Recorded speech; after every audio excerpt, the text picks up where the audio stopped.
What's up everyone, Jay over here, and man does it feel great to be back in the vlog. Now, I'm going to address the elephant in the room, and that's, hey, where's the vlogs been? Yes, I checked the comments and I know you guys are wondering, it's been 6 months since the last vlog, what's going on? Don't worry, Nick and I are going to go ahead and address that topic at a later date on a different vlog, but right now, today, we're going to cover the global pandemic and what the police department, our police department, is doing during this time of crisis. So first and foremost, I want to thank each and every one of you who is practicing social distancing. Yes, social distancing is extremely important, guys.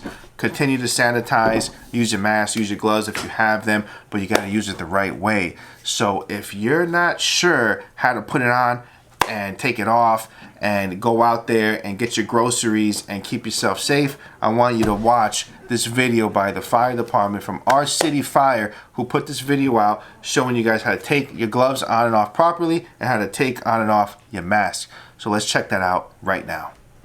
This is Javier Bod, Station 4, City of Miami. We just came back from EID car. We're gonna go ahead and show you the proper way of putting on a mask and a pair of gloves. So first and foremost, you wanna go ahead with your clean hands before you enter anything. Have the mask and the straps over your hand.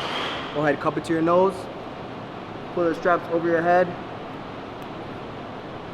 Make sure you go ahead and pinch it, seal tight, nice and snug.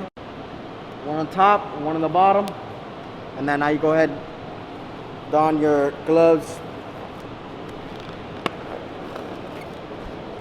all the way back, nice fitted gloves.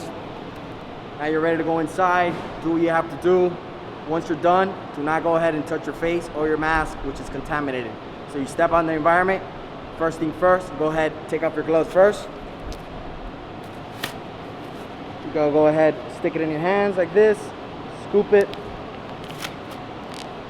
and toss it in the trash. Now, the front of your mask is contaminated, so your hands are free, so you want to go ahead and hook it from the back without touching the mask. And now go ahead, now you have your mask off your face, and throw it in the trash. Do not grab the mask with your gloves or your bare hands, because the front of the mask has been contaminated with the scene or any particles on your face. So make sure remove the gloves first, then after remove the straps without touching the front of the mask, toss it in the trash. Go ahead and then wash your hands and you'll be done. This is Javier Bod, Station 4, City of Miami, Fire Department. Thank you, fire. Great information. So now that we know, let's make sure we don't cross-contaminate ourselves. Okay, so the vlog is going to be ongoing throughout the duration of this crisis. We're going to show you in-house what we're doing, also on patrol, and what's happening in our community outreach. So let's start first with in-house. What's going on when an officer comes in or a civilian employee? They have to get screened right off the bat. They're going to get their temperature checked, they're going to get banded, and they're going to come inside. I'll show you that process in a little bit. But before we go there, we need to go upstairs. We got to check out the E.O.C. That's our command center, where the police officers and fire have come together and they're in constant communication with our local city officials on how they're going to handle this situation. Whether it escalates or de-escalates, there has to be a plan of action. We need to have our resources in place and we need to know what's going on. So let's go upstairs, check them out, see what's happening. Let's go. Alright guys, so we're inside the E.O.C, the Emergency Operations Center. I'm going to keep my voice a little bit low because I don't want to distract everyone. They're on the phones with people, getting information, gathering the resources pertaining to the spread of this virus. If you notice, they have lots of monitors up that are showing the actual spread globally and locally. They're on top of it, creating a logistical plan if it increases or decreases, so they're not caught off guard. Fire and police are together here working on this as well. And we have a very special person that's here that you guys haven't seen in a long time. She's over here. We got Sergeant Diaz. Even though she's busy, I just gotta say hello. And I'm gonna let her do her thing because she's very active right now and I don't wanna go ahead and distract her too much. So if you're assigned here as an officer at the E.O.C, you're going to try to practice social distancing the best that you can. If you notice, everybody's pretty much spread apart and not trying to cross-contaminate each other in any way and try to be as healthy as possible. So inside the E.O.C, there's a lot of moving parts. You know, you have calls coming in from the general public, you have calls coming in from the media. We have to separate through what's fact and what's fiction and make sure that the proper information is coming out. That's why we have our social media here from the fire, working along with our police social media as well. LT, how are you? How are you guys doing? And we got our PIO, Mikey. What's going on, guys? Mikey, man, what's going on, man? What are you guys doing over here? Man, we're getting calls from the media, answering any concerns, any rumors that they have, make sure that they're getting accurate information. So if you notice, everything is really organized here. They have signs. This is the hotline for the media. You know, you have logistics, you have admin, you have signs everywhere this way that the flow of information from top down is very orderly and nothing gets mixed up and everything is accurate that comes in and outside of the E.O.C. So the good thing about the E.O.C is that we're all working together. That video that you saw with the firefighter putting on and off the mask was actually shot by the social media for the fire. Alex over here, man. How are you? What's up, everybody? Good, man. Working. What are you doing over here today?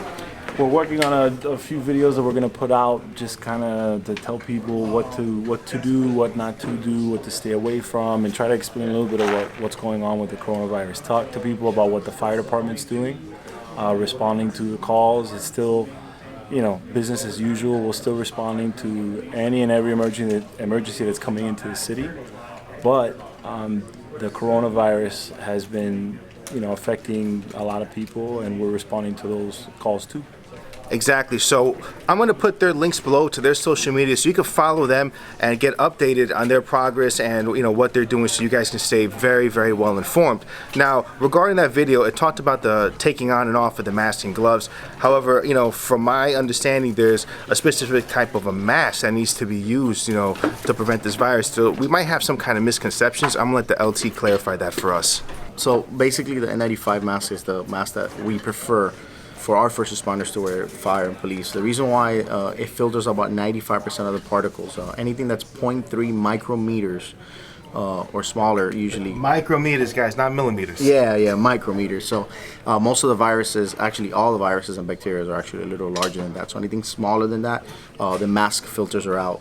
Can you use anything else? Absolutely, you can. The problem is that you're not going to be 100% covered as you would be with an N95 mask. So if push comes to shove, yes, you can use something else if you don't have nothing else, but we prefer the N95 as the minimum for PPE. So now you guys know if you can get your hands on that type of a mask, that'll be fantastic. If not, don't worry about it. Just use what you have, stay safe, and continue to practice that social distancing. Okay, so we got caught up with what the fire is doing. Let's see what's going on with the police side of this. We got Lieutenant Ferrer over here. He's in charge today of the E.O.C and the logistics of what's going on.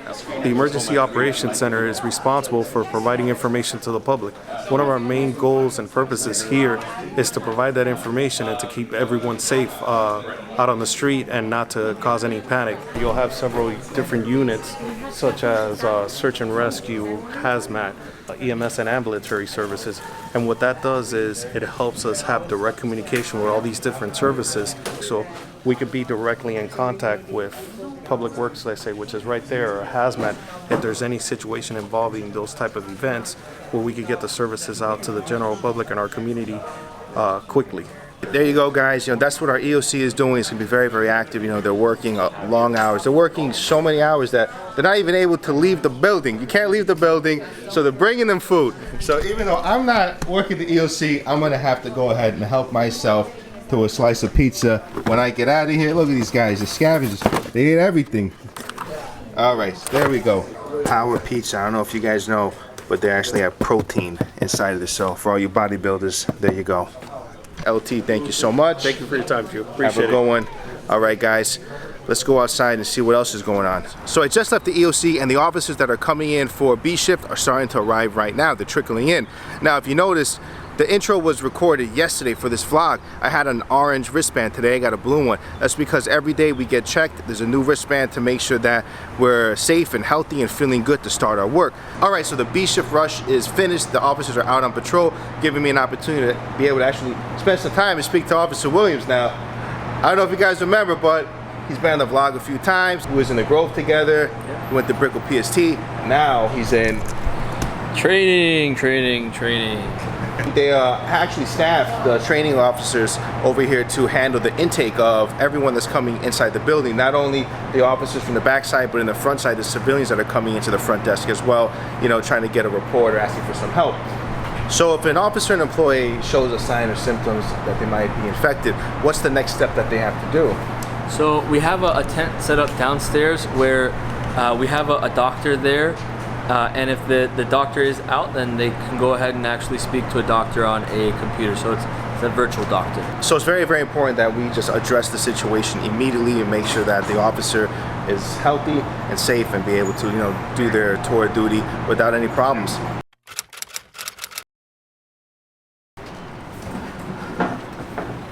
Hey, how's it going today? Good, good, good. We're just here doing the screening detail. I would like to check your temperature and make sure everything is good with you and get you to the building. You will need a band before you go in. And have you had any shortness of breath or coughing or anything? No, not at all. Okay, it's pretty much the same screening details you have in the back for the officers, and this we're doing for the civilian because they're also welcome. All right, so if you guys are actually coming in to the department to get a report or speak to an officer for whatever the reason is, this is what you're going to see. You have officers out here ready to greet you just to make sure that you're safe and we're safe when you guys enter the building. So after you ask them the questions, if they have any shortness of breath or are feeling a certain way, what's the next step? Check your temperature to make sure your temperature is not elevated, and I'll get information as for if you have shortness of breath or fever or coughing or dry cough or such. Officer Norino will take that information and will scribe it for me. And once we have that information done, the one thing I will do is make sure you get a band before you go through this door. The reason being is today's color is blue, is to make sure that you've been checked and screened by the officer either in the front or in the rear. And once we have that information, then you're good to go. All right, so nothing to be worried about. If an officer is going to check your temperature, the device is, you know, not harmful, it doesn't hurt or nothing like that. They just go ahead and put it to your forehead, they check, make sure it's not elevated. How am I looking? Good? Good? Good. All right, I'm good to go in, and that's exactly what you guys are gonna deal with. You know, you're just gonna come inside, just, you know, go with the flow, and we'll be able to help you very quickly and easily. All right, guys. Hey, thank you. Good job. I'll see ya. So once you check in from the front of the station, you're gonna go through the double doors, speak to security, go through that process, and then wait online for the officer at the front desk. All right, guys, so you're able to see behind the scenes of what we're doing as a police department. We're really taking this crisis very, very seriously. So on the next one, we will be going on patrol. The vlogs for this is going to be continuous and segmented. As a social media unit, we are handling not just the vlogs, but a lot of other aspects throughout the department, including photography and live streaming. So right now, I got to go upstairs in the parking garage and prepare for the In Blue concert that they're performing, live streaming on Instagram Live and Facebook Live tonight, to try to provide some kind of nice music for everyone that's at home during this situation. So with that being said, guys, please don't forget to like, share, and subscribe. Catch you on the next one. Later, bro.